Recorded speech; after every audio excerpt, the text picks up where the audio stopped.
built it. Put it into play. Man. Down, Alex. Know what you've done. You coordinated the attack on the convoy from inside this room.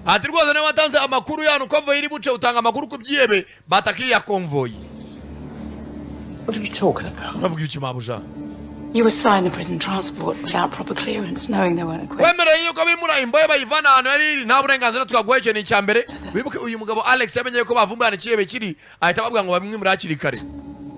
You fed the route to Pegasus. What do you Pegasus? But when the hit on stone failed, you had to improvise.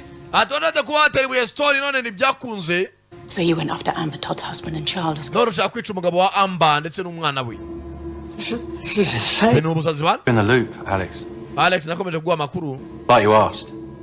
Like a fucking idiot. Where are Todd's family now? What have you done with them? Has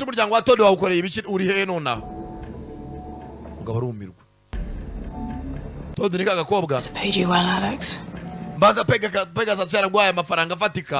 Because this is going to cost you everything.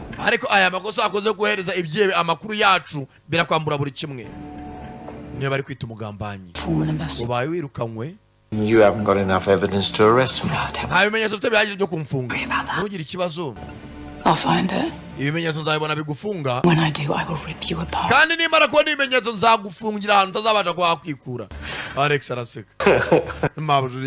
This is just a big fucking...